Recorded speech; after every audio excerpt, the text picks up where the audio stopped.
Welcome back to RGR, folks. If you're new around here, make sure you hit the sub, the notification bell, as well as leave your comment below and leave us a thumbs up. Got Dan Harms back from Arrowhead, guys. He does all their film work and actually is great to bounce ideas off of. And I've been looking at defense all week, so I'm really keen to hear what you saw on the offensive side of the ball as they get ready to look at these Patriots. Yeah. The defense definitely played better than the offense, I can tell you that much. So yours was probably a little better than what I found.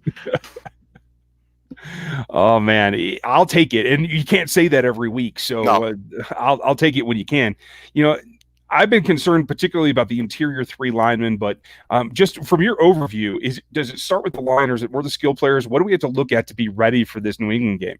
Yeah, it starts at the foundation of your offense, which is your offensive line, and they don't have the strength on the interior to hold up, even against the Raiders, who I don't think are a great defensive front. They have some good young developing players in Max Crosby and Cleveland Farrell, and some really tougher interior guys, which obviously was giving them problems. Wiley and Ryder and LDT all were having problems holding them on, mostly in the run game. They had some issues with stunts in the pass protection game, but the run game they get no push up front. So, we all know the Patriots absolutely love to do stunts.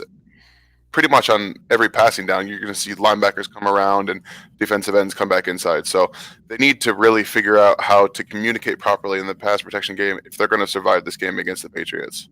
Yeah, I mean, and this offensive line is built to be nimble. It's built to pass protect. It's not that grind out a single yard, but we saw bits and pieces. And one play that I took away in particular last week was a pitch that really does what you have to do with this particular offensive line. Like you said, Reader's play is substandard by my account. I think Wisniewski should be in there. But if you can't get short yardage in between the tackles, you got to go outside of them. The quick pitches, the jet sweeps, things that hit the edges really fast. I think that's got to be the focus of this game.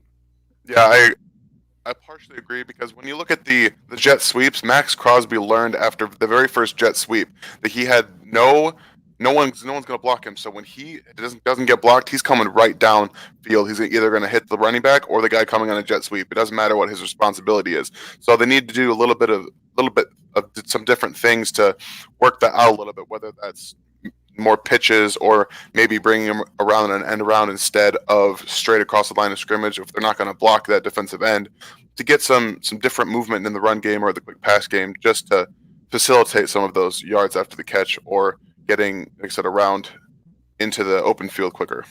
Yeah. I was really positive on what Darwin was able to do. I think the smaller back, narrower shoulders, I think helps you get through this particular line, who's getting pretty crunched in this own blocking scheme, but that's what they're built for, is to get smaller gaps, but be quick about them and be able to get to the next level. Do you think that he needs to play more in order for them to grind out yards at times during this game? I think in order for us to understand how he's going to take an NFL workload, if he can ever take an NFL workload, we kind of need to see a 15 to 20 touch game from him, whether that's against the Patriots or down the stretch, something that you don't have to worry so much about the production level of a running back. If Spencer Ware might play a little bit more in this game, just due to the fact that he's played against the Patriots in the past, and he knows the system better than Darwin Thompson. So I could see him getting more snaps, but I personally would like to see Thompson get some of those carries, because we saw, like you said, he does have that small frame, and the biggest thing I took away from is his patience to wait for those little gaps to open up in the offensive line, because they don't get that initial push that you see from the Ravens or the Seahawks on their offensive line. They take a little bit, because most of the time you have that, the offensive line gets in there and they don't get movement so much. So they kind of move their bodies around and then movement that way, and it opens up instead of it just coming straight open. So we got to see Darwin Thompson find some of those little holes, or even some of the bigger ones that open up on the outside and get 5, 6, 7, 8 yards sometimes. So I would love to see him get a little bit more, just so we have a better idea of how he's going to fare down the road. Now, when you look at this game, I'm a little frustrated. Some of those balls were not completable, particularly to Sammy Watkins, but the lack of Hardman and Watkins in the last couple of outings has been difficult to watch, because you know that Belichick's going to take away Tyreek Hill. He's going to do his best to do it. It definitely frustrated Mahomes last season. So how do they go about, what's your look at what is a good secondary, and how to get Watkins and Hardman into this game? I think he's got to look at them There's something that I broke down on my piece that's coming out tomorrow, and I feel that Patrick Mahomes, we've seen him not trust the offensive line on a number of plays. They're moving the offensive line more during pass plays, which indicates that they don't trust them to block for him on these specific plays, and that limits what he's able to do in an array of a pass game, which limits the side he can really throw to. If he's moving to his right, he can throw to his left, but we saw in the last game with that win, he couldn't get the ball to Sammy Watkins, which would have been a touchdown. Actually, it would have been a clear touchdown if that's any other day that the win doesn't have that big of an impact. But it knocked the ball down and should have been intercepted. So when I'm looking at getting Hardman more involved and Sammy Watkins, he's got to be more willing to go there immediately, not look towards Kelce or Tyreek Hill first. And I think when it comes to his trust in the offensive line, if he sees either Hill or Kelce a sliver open, he kind of pulls the trigger a little too quickly when he could have a little bit more time to go through his progressions and see, because I've got multiple clips up where Sammy Watkins is pulling away for like touchdowns, or he's wide open here and there, and he either bails too quickly or he throws the ball too quick. So this is going to be a game where he kind of has to look deep inside himself and give the offensive line a little bit more, especially if he's not really feeling the pressure, like in some of the cases that he bailed a little bit too early. He just has to look Sammy's way, and Hardman's a little bit more when they're on the field. Yeah, I noticed that Sammy, it's 3 seconds or so when Sammy's really going to make that separation, and I agree with you. My only problem is I'm not sure that the Patriots are going to give him that much time to let that develop. We saw what he does when he, throws off his back foot, even though he completes it to Kelce. I mean, there are things that are going to catch up with this offense if they don't get that straightened out. The running back situation is one thing. Kelce doesn't look 100% to me, so I'm a little concerned there as well. So it comes back to me that the big thing is not only letting the play develop, but also letting Mahomes move a little bit. I think he's proven on the run that he is back to 100% health. I'm not concerned about that. So I think you have to look a little bit more at the RPO game, try to get them on their heels, make them make decisions with that. Do you think that should be in the game plan, or do you want to protect him a little bit more if you're Andy Reid? I don't have a problem with him running. That's really not an issue for me. On that touchdown, the touchdown run, he looked actually fast, like spry, not in any way like he did when his ankle was hurt. He looked fast, decisive, and he took that ball and it was just a touchdown. So the running part doesn't bother me as much. And if they're gonna commit more to stopping the run or more protection in the pass game, then he's gonna have some more running lanes, and I can see him getting 5, maybe 6 yards an attempt if he decides to take the ball and run.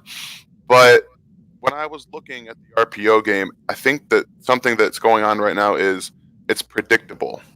The Raiders were able to really, with Max Crosby, he took away some of the RPOs because not only was he standing in the passing lane, he was also quick enough to get to the running back when they handed the ball off instead.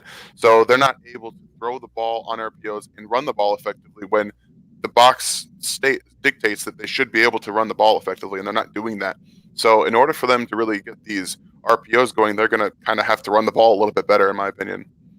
Yeah, I agree with you there, and I'm always for that, but I have to say that that's got to be the complement to help offset some of that upfield rush that the Patriots are going to get because of their stunt game, although I will say it's not as good as it was last year with Daly directing all of it, but it's still there. But I want to see the off-tackle runs. I want to see some counters, some misdirection in the backfield, which I think really helps. As much as creativity in pass game is important, it's important in the run game as well. And I think that takes some pressure off the offensive line, lets them get in a little bit of rhythm, and then you can try to either RPO or play action deep. And I think it's going to be there. Yeah, we saw it in the AFC Championship game last year. Regardless of what the Patriots are going to do against the wide receivers, somebody is going to get open if they give them a smidgen more time. So I think we're going to see a little more Blake Bell in there to help block and give the wide receivers a little bit more time, even though I have my reserves about Blake Bell as a pass blocker. He's not been the greatest pass blocker. So some of me still actually misses Demetrius Harris's ability to block in the run game and the pass game. But obviously, and he's even more effective pass catcher than Blake Bell is. So right. and I didn't think I'd be saying that at this point this season, but this offense misses Demetrius Harris.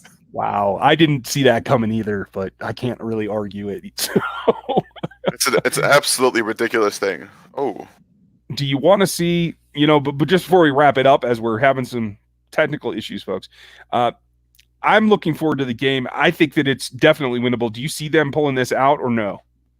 Oh yeah, I think they have every way to pull this out possible. They have the offense to do it, and with the Patriots offense the way it looks, and the Chiefs defense is really coming on at this point. They're getting turnovers in bunches right now. They got 4 or 5 against the Chargers and then 3 against the Raiders. So it's coming at this point to a peak where this defense is starting to really understand what they're doing, and Spags understands what he has at his disposal. He knows finally what players he's got and how he can use them to his advantage. And they're starting, like I said, starting to get a bunch of turnovers off of it. And the Patriots offense it's not good. It's not very good. Tom Brady's frustrated because receivers can't get off of coverage and they can't execute simple routes the way that they want. He wants them to be executed. So I don't expect them to just roll over in this game.